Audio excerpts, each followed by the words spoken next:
Welcome to McPlum, simple solutions served daily. In this video, I will explain how to make sushi. First, let's prepare the foundation, perfect sushi rice. Begin by rinsing 2 cups of sushi rice until the water is completely clear, which removes excess starch. Then, cook the rice with 2 1/4 cups of water in your rice cooker.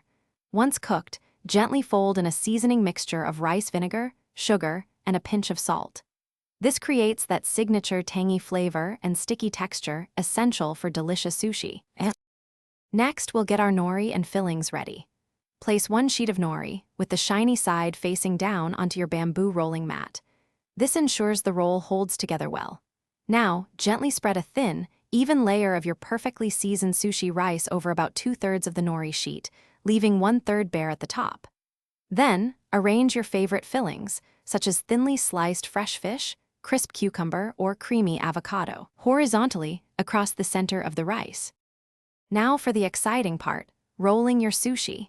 Using the bamboo mat, carefully lift the edge closest to you and begin to roll the nori tightly over your fillings.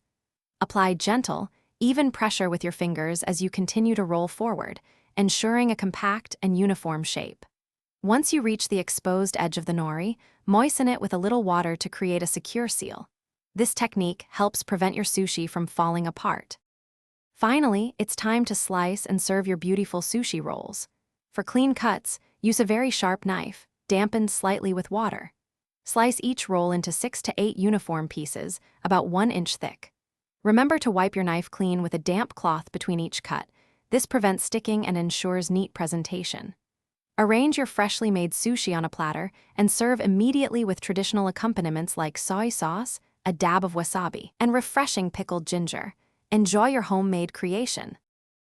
Thanks for watching. Stay juicy and subscribe.